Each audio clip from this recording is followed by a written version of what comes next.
Buenas noches, mi nombre es Claudia Vargas, historiadora de la Biblioteca Nacional del Perú. En el marco de la emergencia sanitaria, la BNP procura cumplir con uno de sus fines esenciales, que es garantizar el acceso a la información y a la cultura. En esta ocasión, rinde homenaje en el entorno virtual a la producción literaria, periodística y artística de Manuel Atanasio Fuentes, con el objetivo de revalorizar su obra y aporte a la cultura peruana. Conoceremos acerca de sus principales colecciones patrimoniales, y a través de una mirada analítica se expondrá su importancia y riqueza única en sus contenidos, con la finalidad de incentivar el conocimiento, el respeto y el aprecio al patrimonio bibliográfico documental de la biblioteca, que constituye el acervo documental de la nación. En esta ocasión vamos a contar con la participación del doctor Marcel Velázquez. Él es doctor en literatura latinoamericana por la Universidad Andina Simón Bolívar, bachiller en Derecho y diplomado en estudios de género por la Pontificia Universidad Católica del Perú. Licenciado y magíster en literatura por la Universidad Nacional Mayor de San Marcos, donde cursó el doctorado en historia. Actualmente enseña en la Facultad de Letras y Ciencias Humanas de la Universidad Nacional Mayor de San Marcos, así como en la Pontificia Universidad Católica del Perú. Dirigió el Instituto de Investigaciones Humanísticas de San Marcos en el periodo del 2011 a 2013.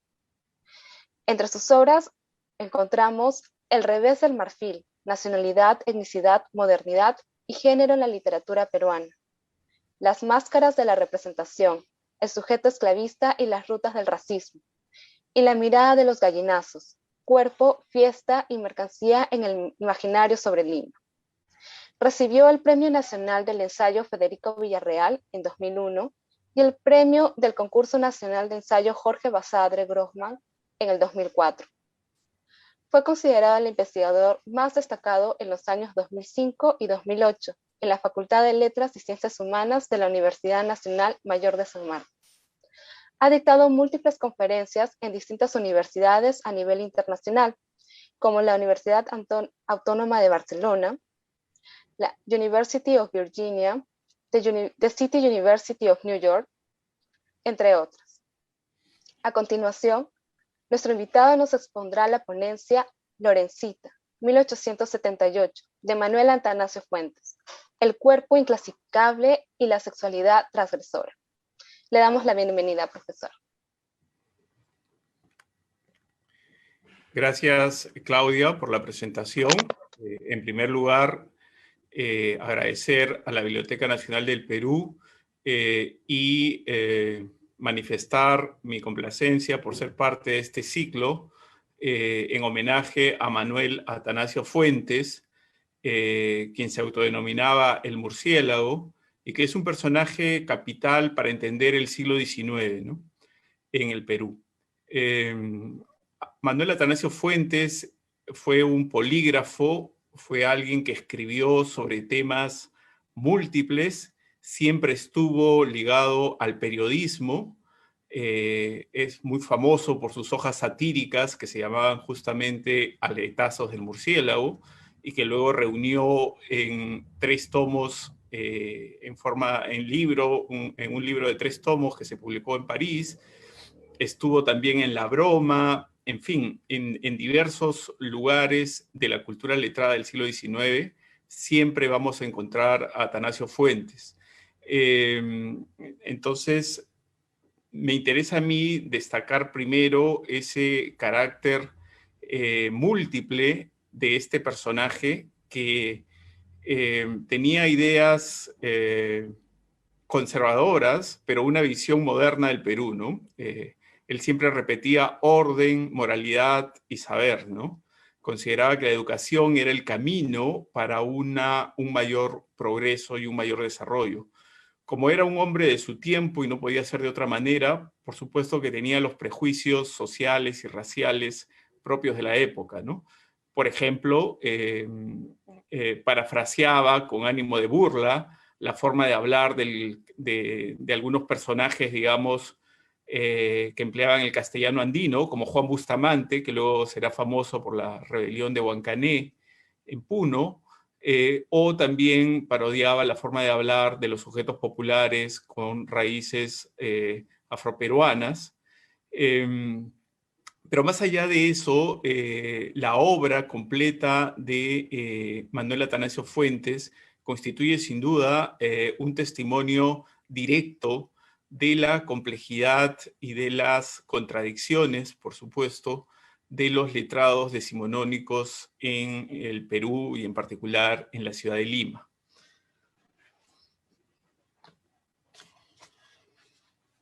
Una obra entonces enciclopédica y múltiple, como he dicho. Escribió como jurista, político, especialista en medicina legal, estadígrafo y literato.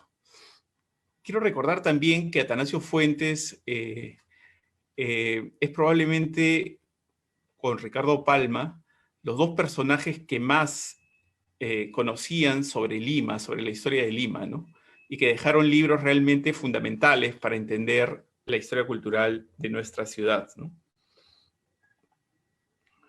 Partidario de Santa Cruz, de Chenique, fue un feroz crítico de la Convención Constituyente del segundo gobierno de Castilla. Él era enemigo siempre de los liberales, pero adalid de la modernización socioeconómica limeña. Por un lado, se enfrenta a los prejuicios de la mirada extranjera sobre el Perú y defiende nuestros progresos, pero simultáneamente expresa una colonización del imaginario al considerar que el único modelo de sociedad válido es el occidental, regido por una élite blanca y culta. Por otro lado, se compadece de los males sufridos por negros e indios, pero conserva una mirada racista que descalifica y deshumaniza a estas comunidades.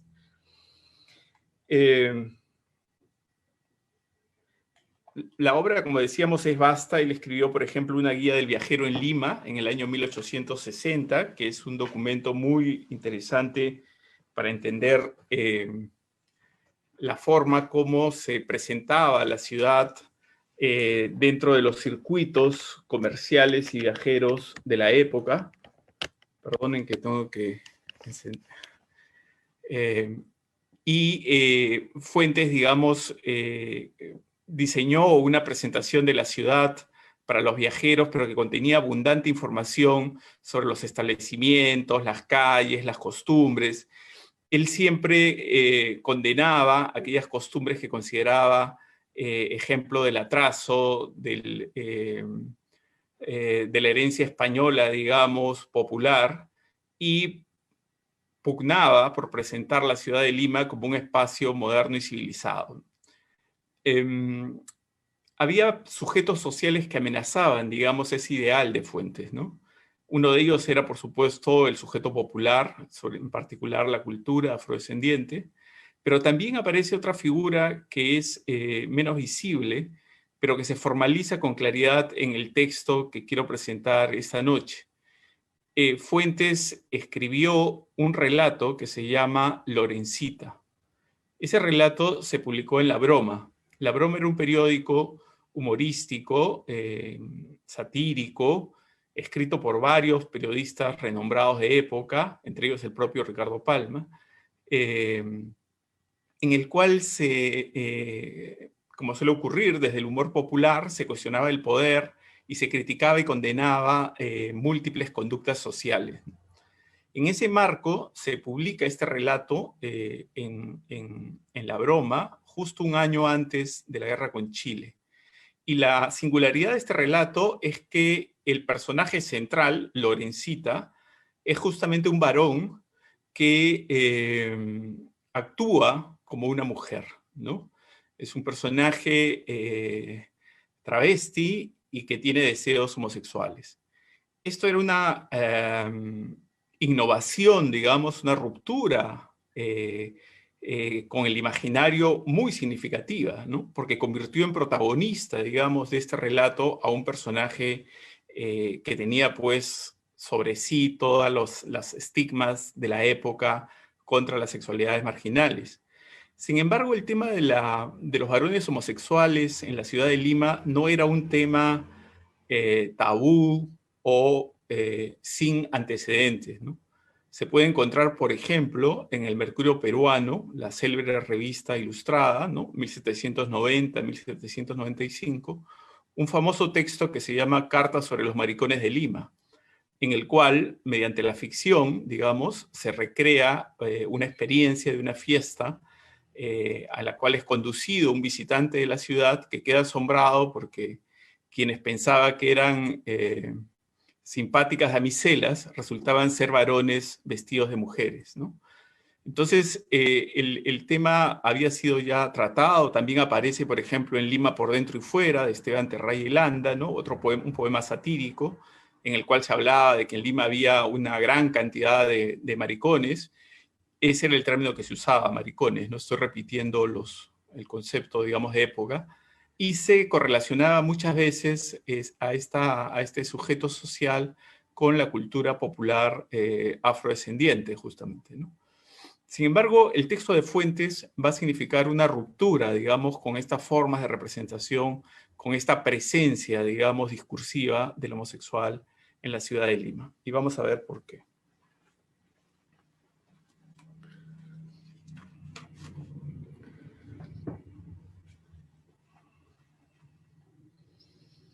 En Lima, como decía, circulan dos grupos humanos que amenazan con gran intensidad, pero en distinta forma, el ideal civilizatorio de Fuentes: los negros y los homosexuales.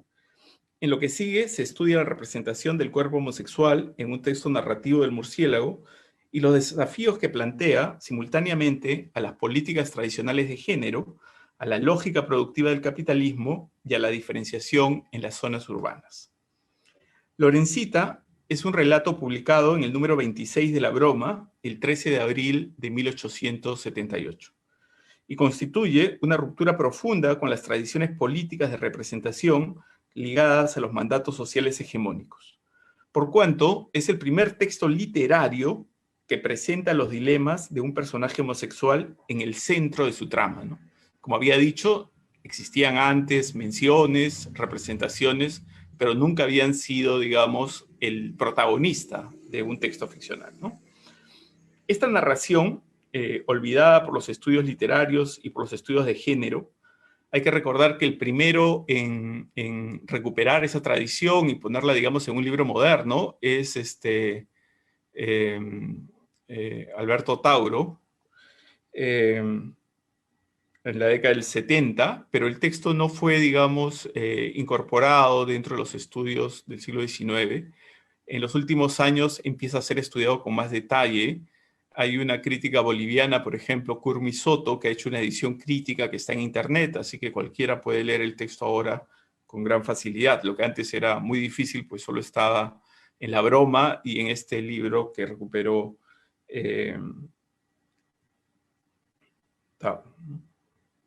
Bueno, este texto plantea una interesante correlación entre el cuerpo inclasificable, el trabajo productivo y el goce. Además, traza la trayectoria de un cuerpo que se desplaza por el colegio, el seminario religioso y el hospital, tres de las instituciones disciplinarias modeladoras por excelencia de la época, pero que terminan mostrando en su propia materialidad el fracaso de esas biotecnologías. El narrador omnisciente ingresa directamente al mundo ficcional y marca desde las primeras líneas la singularidad del personaje. La diferencia con los demás niños no radica en la belleza del personaje, y acá cito el texto, cuyas irregulares facciones lo hacían tirar a feo, con cierta fuerza invencible, fin de cita, sino procede de su, nuevamente comillas, aire y movimientos afeminados y de las formas de su cuerpo, fin de cita. A lo que se suma en la caracterización del personaje, ¿no?, una decidida afición por los objetos femeninos, como los azares, claveles, las misturas. Entonces, el desajuste proviene de una identidad sexual masculina que se formaliza en una conducta social femenina. Por ello, concluye el narrador, comillas, en ese niño había sufrido la naturaleza una equivocación, quedándose indecisa. Fin de cita. La atribución a la madre naturaleza de la responsabilidad de esos cuerpos también se encuentra en otros textos de época, ¿no? Por ejemplo, en una famosa tradición de Ricardo Palma, Juana la Marimacho, que vendría a ser como un texto especular a este que estoy analizando, porque en él Palma analiza a esta figura, que era una capeadora, ¿no es cierto?, que participaba en las corridas de toros, conocida también como Juana la Breña, que era una mujer que más bien tenía un comportamiento social masculino, ¿no? Lorencita nunca pudo aprobar los cursos de latín y abandonó la escuela, pero ingresó al seminario de Santo Toribio, donde logró concluir los estudios y adquirir la calidad de monago. Pero siguió siendo objeto de burla y discriminación por sus pares. Se le denomina monigota, por los contornos y movimientos corporales, delicados gustos y vestir presuntuoso. Posteriormente, el personaje colgó los hábitos. El cuerpo del protagonista no es solo incómodo para el orden genérico sexual, ¿no?, convencional, tradicional, sino también para el trabajo productivo del tiempo del capitalismo. Lorencita intenta en varias ocasiones incorporarse a una dinámica laboral, como administrador de una pulpería de nuevo tipo, como misturero y artesano de objetos que vendía en las fiestas, y posteriormente como bordador. En el primer oficio fracasa, porque su cuerpo tiende al placer y las ganancias obtenidas por su trabajo son despilfarradas en las noches de entretenimiento con, comillas, acá cito, varios jóvenes decentes, ¿no? Fin de cita. Y acá se puede ver un poco el talento satírico de Fuentes, ¿no? Está usando evidentemente el adjetivo decente, que era muy común en el siglo XIX para referirse a las clases altas, en un tono irónico, ¿no? ¿Y qué pasaba con estos amigos de Lorencita? En el relato, pues ellos estaban en la trastienda de la pulpería, ¿no?, de su pequeño negocio, y devoraban noche a noche las provisiones del negocio, ¿no? Su salida del tiempo comercial implica también un importante descenso social, ¿no? Lorencita queda quebrado, digamos, en este negocio y tiene que ir a un nuevo lugar a vivir. Y el texto lo define así, esta nueva residencia, comillas: oscuro cuarto del traspatio perteneciente a una casa situada en el callejón de la contradicción. Fin de cita. El nombre de la calle es harto elocuente de la posición del protagonista, nombrado por el narrador además como hombre-mujer, ¿no? Utiliza ese sintagma contradictorio en sí mismo para referirse al cuerpo de Lorencita, ¿no? Con este descenso, el cambio más relevante ocurre tanto en el aspecto exterior como en el propio cuerpo del personaje. El narrador remarca el contraste entre el elegante administrador vestido a la moda occidental y rebosante de salud, con el pobre hombre flaco y enfermo de disentería que vive en un cuarto miserable, triste y maloliente. Gracias al oficio de bordador, vuelve a mejorar su situación económica y retorna a la Dolce Vita, que vuelve a desembocar, como ustedes imaginarán, nuevamente en la quiebra, ¿no? Y los males físicos empiezan a arreciar. En la construcción, digamos, discursiva de la época, el cuerpo inmoral es también un cuerpo enfermo, ¿no? Esa es un código retórico, digamos, del discurso, y que funcionaba, por ejemplo, también cuando se referían a los chinos como agentes propagadores de las epidemias, ¿no? O sea, el cuerpo enfermo o el cuerpo epidemiado es un cuerpo también inmoral, ¿no? Algo de eso todavía hemos vivido en esta pandemia, sobre todo el año pasado, con esta criminalización de los que se contagiaban o de los que no podían cumplir las normas porque tenían que salir a trabajar, ¿no? Es esta asociación entre enfermedad e inmoralidad, ¿no?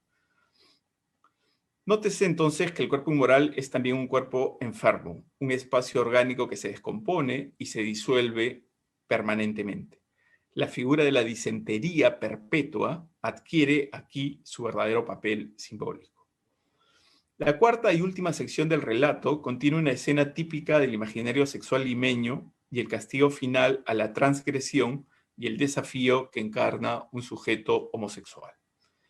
En una sociedad cortesana, los regímenes de verdad se asientan en las formas exteriores y la apariencia, pero en muchos casos, estas engañan al ojo no entrenado.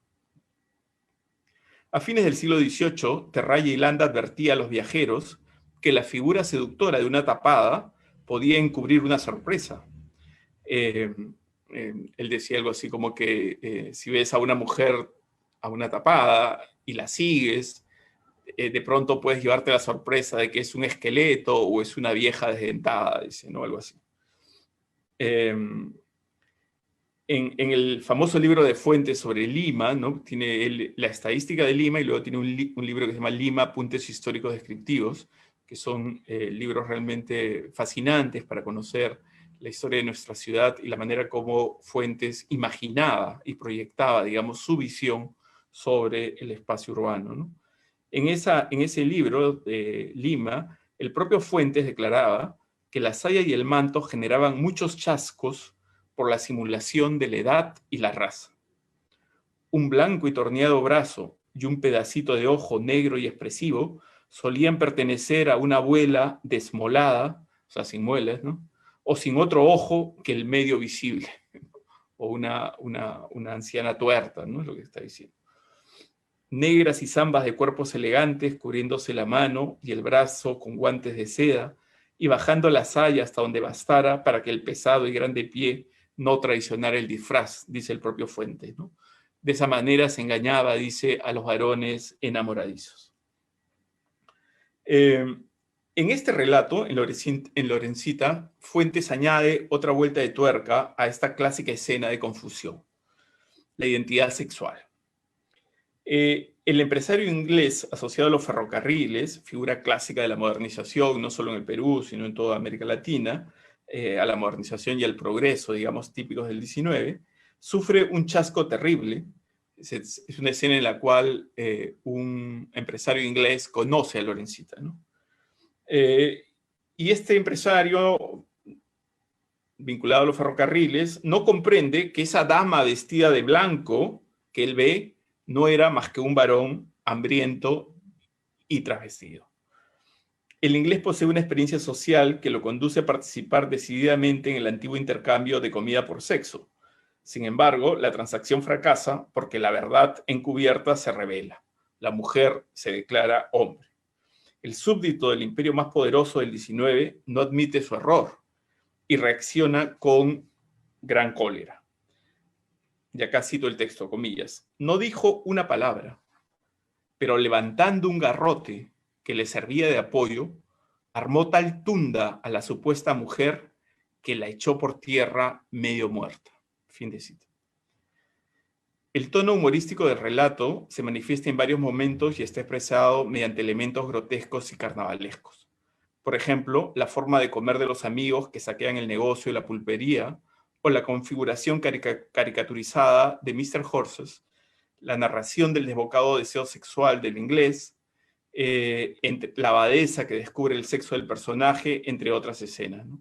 La comida, la bebida, el sexo, todo remite al principio material inferior propio de la cultura cómico popular del carnaval, como ha estudiado muy bien Bakhtin para el caso de Rabelais, ¿no? Los órganos de la boca y del ano, como las dos grandes puertas del hombre al mundo, son resaltados varias veces. A pesar de lo anterior, el humor es una estrategia que también se pone al servicio de una voluntad de poder y de dominio, que busca condenar y excluir todo lo deforme y vicioso, lo que sintoniza con las declaraciones expresas de la publicación, ¿no? Y acá cito lo que decía la broma, un poco para ver el contexto en el cual se dio este relato, ¿no? Dice, enemiga irreconciliable de los poetas adocenados, de los escritores de relumbrón, de los oradores güeros y chirles, de los cómicos de la lengua, de los bufos que hacen bufar al público, de los pegotes de esquina, de los galanteadores al aire libre, de los hombres hembras, de las mujeres machos, de los viejos verdes, de los niños decrépitos y finalmente de todo lo que es vicioso, inculto y ridículo. Todo lo que es para la sociedad una joroba, una verruga, un ojo de pollo. Fin de cita. Eso decía La Broma, el periódico donde se publicó este texto de Lorencita, ¿no? Y ahí podemos ver cómo el humor, digamos, posee esa ambivalencia, ¿no? Por un lado, desacraliza, digamos, la figura humana y se enfrenta al poder, pero por otro lado también puede ser una estrategia de exclusión y de discriminación, ¿no?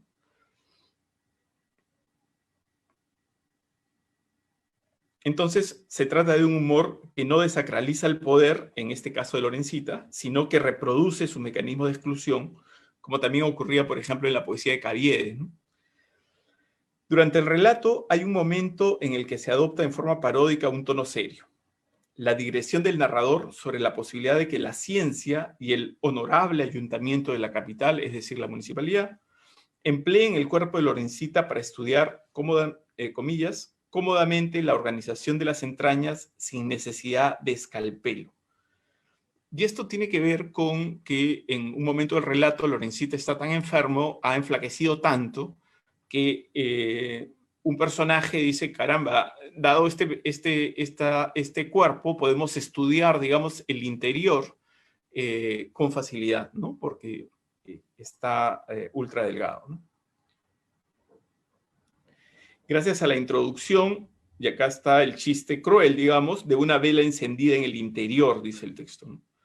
La violencia de la imagen, que fusiona el afán de conocimiento sobre el cuerpo transparente y vacío, contiene una dimensión sexual inocultable, ¿no? La de la vela ingresando en el cuerpo de Lorencita.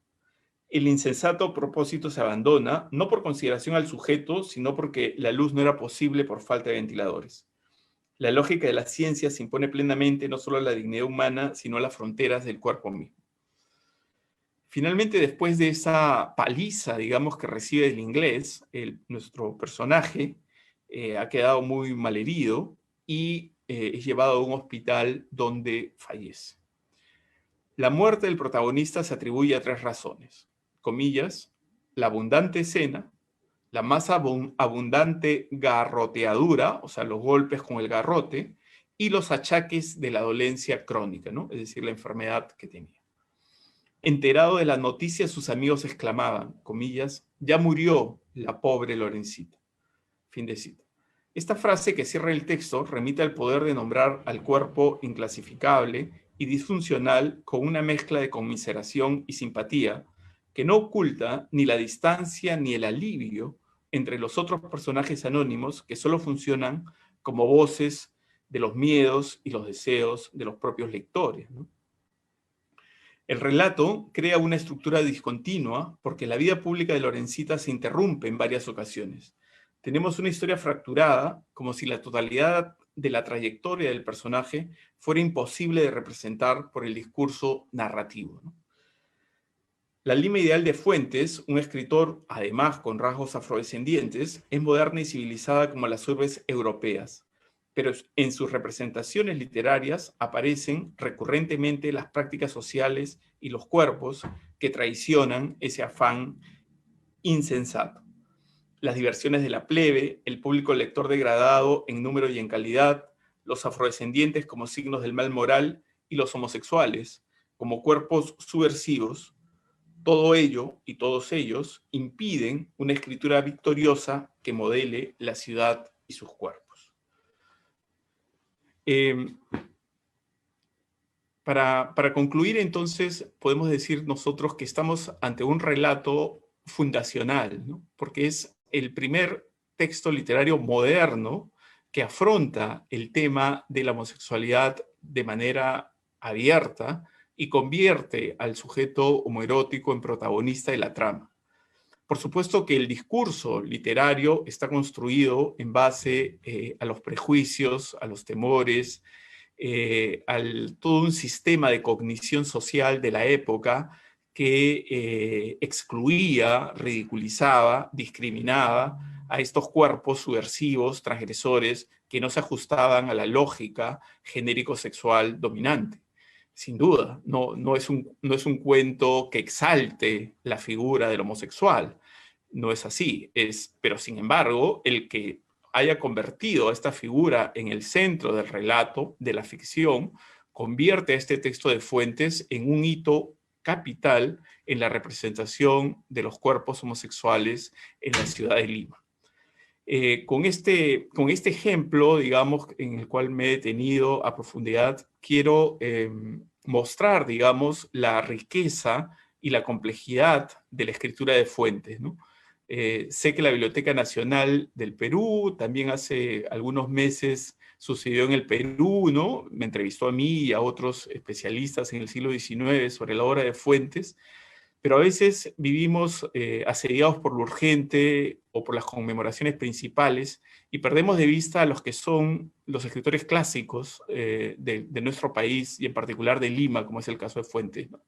Creo que, espero que este homenaje que ha preparado la Biblioteca Nacional del Perú sea ocasión para volver a sus textos. Como dije, Lorencita se puede leer ahora con mucha facilidad en Internet gracias al trabajo de Kurmi Soto, y así podemos conocer mejor no solamente a un escritor clave, sino también las tensiones sociales y de género de la época del siglo XIX.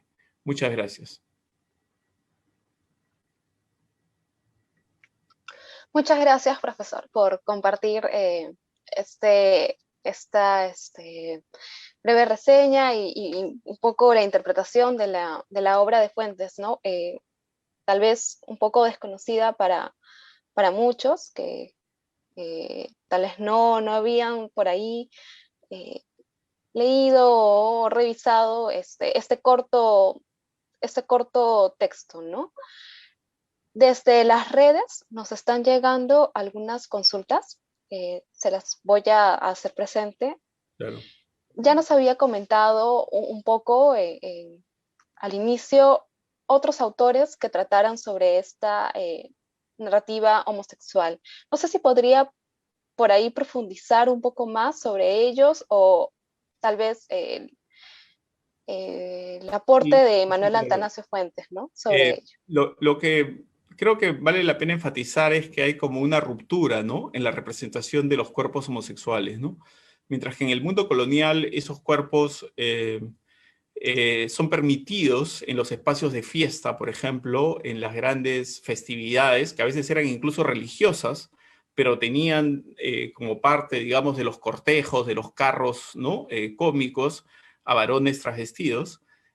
Con la modernidad y en particular con el horizonte ilustrado, hay una mayor preocupación por estos cuerpos que no se pueden clasificar con facilidad, ¿no? Y esa preocupación, digamos, se expresa con claridad en el texto del Mercurio peruano, ¿no?, que mencioné brevemente al inicio, ¿no? En ese texto del Mercurio peruano también hay una narrativa que sanciona, digamos, a los cuerpos disidentes, ¿no? Es una especie de relato, digamos, de una fiesta de varones travestidos, ¿no?, donde un viajero desprevenido también es engañado, parecido a lo que acabamos de ver en el caso de Fuentes con el viajero, con este personaje inglés, y desengañado se espanta de lo que ve y condena, por supuesto, lo que ve, y después, acá está el punto importante, ingresa, digamos, eh, la policía, ingresa, digamos, los encargados de velar por el orden público, por las buenas costumbres, ¿no? Y sancionan a aquellos que están organizando esta fiesta y los llevan a la cárcel, ¿no? Luego vamos a encontrar también, por ejemplo, hay un texto popular, una hoja volante sobre el Paseo de Amancaes, en el cual se narra también que un grupo de homosexuales quiere ir al Paseo de Amancaes, ¿no? Quiere ir a divertirse, como toda la ciudad, ustedes saben, el Paseo de Amancaes era la fiesta más popular, digamos, por siglos en Lima, ¿no? La gente se desplazaba, ¿no?, hacia esas pampas de Amancaes para recoger justamente la flor de Amancaes, era una flor amarilla, ¿no? Y entonces este grupo de homosexuales quiere ir. Y cuando se incorporan, digamos, al cortejo de gente que está yendo, nuevamente, ¿no?, la policía los reprime y los lleva a la cárcel de Guadalupe, ¿no? Además hay también figuras, digamos, pictóricas, ¿no? Pancho Fierro en sus acuarelas representa también algunas figuras homosexuales. El propio León Sangrán tiene un famoso cuadro, ¿no?, donde hay un mulato maricón, así lo denomina. Entonces, existía, digamos, y hay testimonios tanto en la pintura como en la literatura de estos personajes y de su presencia en el espacio social, ¿no?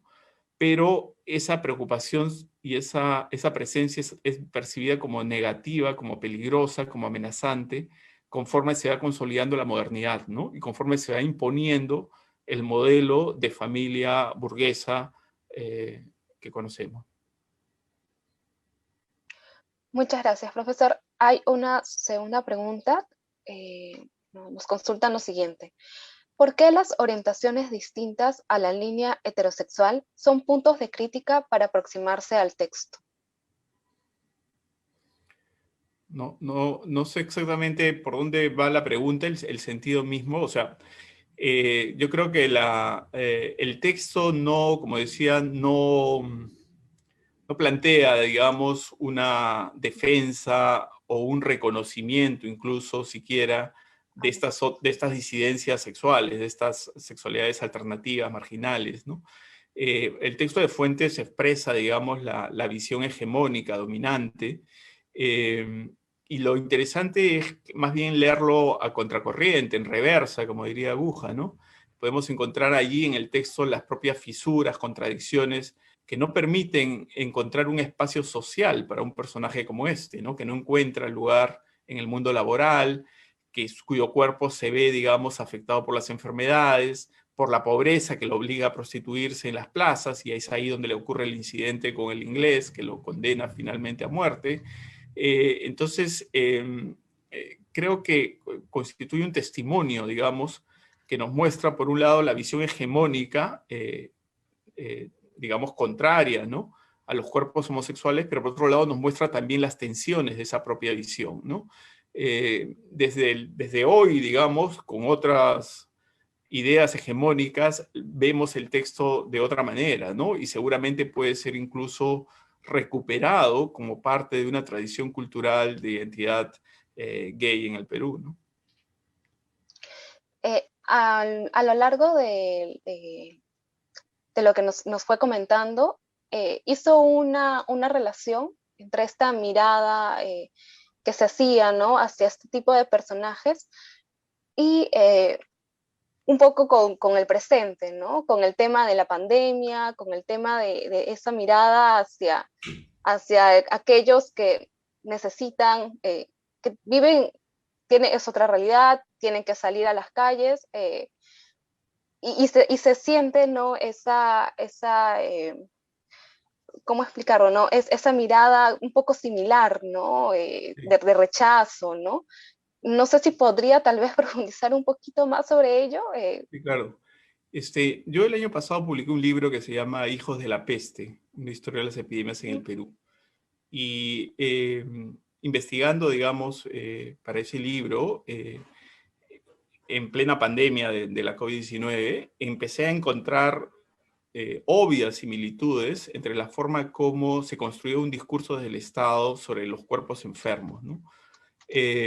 Esto, por ejemplo, en el caso de la peste bubónica, la amenaza de la peste bubónica de 1903, hubo inmediatamente una asociación con los inmigrantes chinos, y a ellos se les atribuía, digamos, la responsabilidad de la insalubridad de Lima y finalmente que eran pues vectores del contagio, responsables, ¿no es cierto?, de la epidemia, ¿no? Y la destrucción del Callejón Otaiza, por ejemplo, por Billinghurst, obedece justamente a que el día anterior se había encontrado un caso de un inmigrante asiático enfermo de peste bubónica allí, ¿no? Entonces, siempre desde el discurso del poder se busca atribuir la responsabilidad de la epidemia a los cuerpos más vulnerables, a los cuerpos marginales, aquellos que muchas veces no pueden cumplir con las normas sanitarias, ¿no? O sea, hay que preguntarnos por qué no pueden cumplir con esas normas, porque tienen que salir a la calle a trabajar, porque no tienen dinero para comprarse las mascarillas y cambiarlas diariamente, porque no hay agua en sus casas para lavarse las manos constantemente, etcétera, ¿no? Entonces, esa atribución entre cuerpos enfermos y mal moral no es nueva, ¿no? Tiene largas raíces en la historia cultural, no solo del Perú, sino de múltiples países. Y durante el episodio, digamos, de la COVID-19, reapareció con fuerza, ¿no? Sobre todo durante el gobierno de Vizcarra, en el cual hubo toda una campaña buscando criminalizar a los contagiados, ¿no? Atribuyéndoles a ellos la responsabilidad del desastre sanitario, ¿no? O sea, el Estado se lavaba las manos y desplazaba en ciertos ciudadanos, ¿no es cierto?, la responsabilidad de la epidemia. Exacto, sí, Creo que ahora la situación, en cierta medida, ¿no? Ha cambiado un poco esa mirada, ¿no? Eh, Sí. me Hay una parece mirada más que hay, comunitaria, más de exacto. buscar alianza con la sociedad, ¿no? Creo que justamente la gente más vulnerable es la que dio el ejemplo con su autoorganización, las ollas comunes, ¿no? Las formas de controlar sus propios espacios urbanos o barriales, ¿no? Mediante juntas vecinales, etcétera, ¿no? Exacto, sí. Eh, Tenemos una consulta más relacionada un poco más al autor. Sí. Nos preguntan cómo se posiciona esta obra Lorencita eh, dentro del desarrollo de la literatura peruana. Sí, yo creo que es una obra pionera, ¿no? En muchos sentidos, ¿no? Ya lo he dicho en la ponencia, ¿no? Y creo que es una obra no leída, digamos. Las tradiciones literarias que se van construyendo, ¿no? Requieren de intertextualidades, requieren de reconocer, digamos, realidades representadas anteriormente, ¿no? Y entonces la tradición, digamos, de una literatura de temática homosexual o escrita por homosexuales, seguramente que va a encontrar en este texto, a pesar de todas las marcas de época que ya mencioné, un referente importante, ¿no? Y va a ser un punto de inflexión, digamos, para la construcción de una literatura de temática homosexual que ya en el siglo XX, por ejemplo, va a ser mucho más frecuente, ¿no? Ahí está Duque, de Enrique Díaz Canseco, la obra de Osvaldo Reynoso, más reciente, por mencionar solamente dos ejemplos muy conocidos, ¿no? Eh, Sí, no sé si tenemos, bueno, en esta ocasión son algunas preguntas que nos han llegado. No sé si antes de concluir esta breve conversación, podría hacer algún comentario sobre Manuel Atanasio Fuentes, ¿no? ¿Qué significó él para la literatura, para el periodismo, ¿no? En el Perú, no sé si podría comentarnos algo sobre ello. Sí, claro. Bueno, Fuentes es, en primer lugar, un escritor polifacético, ¿no? Es un escritor que va a tener textos sobre derecho, sobre higienismo, sobre religión, y va a tener muchos manuales, digamos, de divulgación, ¿no? En los cuales traducía autores franceses. Es un escritor muy afrancesado, que tiene, digamos, la mirada puesta en Europa, y el gran modelo de ciudad para él es, por supuesto, el París del Segundo Imperio, ¿no? Y va a ser un activo y constante colaborador en la prensa del siglo XIX, ¿no? Dirigiendo en algunos casos él mismo las publicaciones, como en el caso de Letazos del Murciélago, en las que él era el que escribía todo el texto, o colaborando, como en el caso de La Broma, como hemos visto, ¿no? En donde se publica Lorencita, ¿no? Entonces, es una figura clave, digamos, para la modernización de la prensa. ¿Y por qué digo para la modernización? Porque fue alguien muy preocupado por los aspectos tipográficos, digamos, por la impresión de los libros, ¿no? Su libro Aletazos del Murciélago, publicado en París en 3 tomos, es uno de los primeros libros que va a incluir, digamos, imágenes y que son litografías, ¿no? Litografías, algunas de carácter como caricaturas, y que van a dialogar permanentemente con el texto, va a ornamentar, digamos, los libros de tal manera que siempre es muy grato tener entre manos una primera edición de Fuentes o una edición facsimilar, porque uno ve, digamos, todos esos detalles de un hombre de imprenta, ¿no? De alguien que conoce todos los recursos y los explota al máximo, ¿no? Eh, Creo que es una de las figuras centrales para entender el siglo XIX. Como dije, él es un hombre conservador, es un defensor del orden, va a tener siempre como enemigo a los liberales, pero no porque no crea en el progreso y la modernidad, sino porque considera que los ideales de los liberales muchas veces son quimeras, que no se sostienen sobre un análisis social, ¿no? Él tiene una mirada mucho más penetrante sobre los distintos grupos sociales y los problemas que afronta. Un convencido, por supuesto, de la educación como promesa, digamos, de emancipación para todos, y alguien que seguramente vivió profundos desgarramientos internos, porque él mismo era afrodescendiente. Su rostro y las imágenes nos muestran, como a muchos personajes del siglo XIX, esa cultura negra que estaba también en la ciudad letrada y que ahora se invisibiliza, ¿no? Nos presentan imágenes de Palma como si fuese casi un autor nórdico, ¿no? Cuando todos sabemos que Palma también tenía raíces afrodescendientes e indígenas. Y en el caso de Fuentes lo mismo, ¿no? Entonces ahí hay otro tema muy interesante, porque siendo él, digamos, parte de ese grupo, no se sentía representado por ese grupo, y por el contrario, ¿no? Lo denostaba, lo veía como una amenaza, ¿no? Para la sociedad civilizada, ¿no?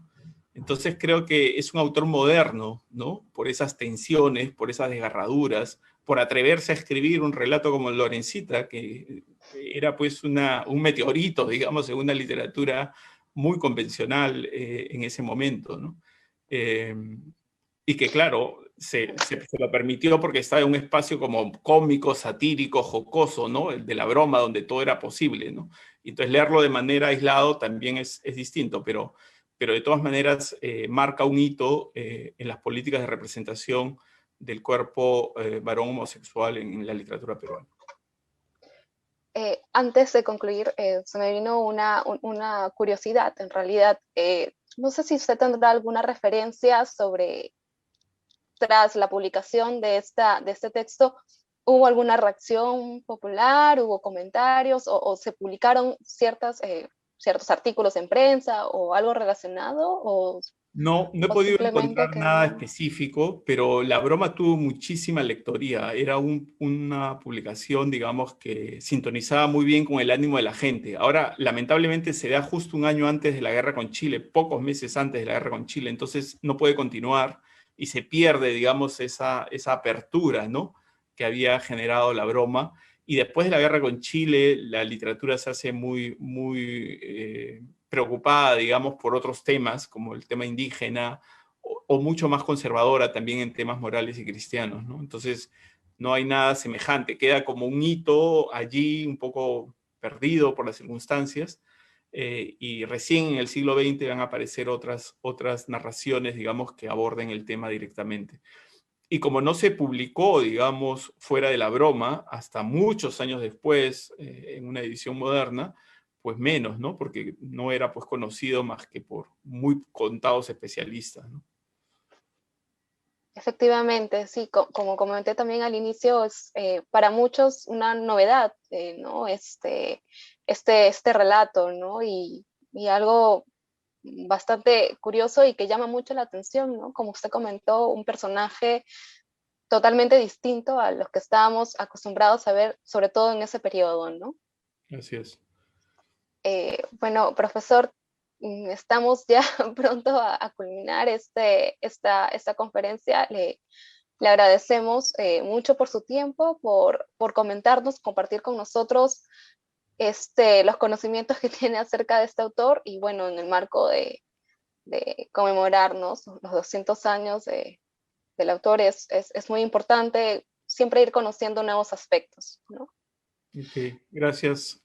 Para mí también ha sido un gusto estar nuevamente acá en la Biblioteca Nacional y gracias a todos los que se contactaron y siguieron la transmisión.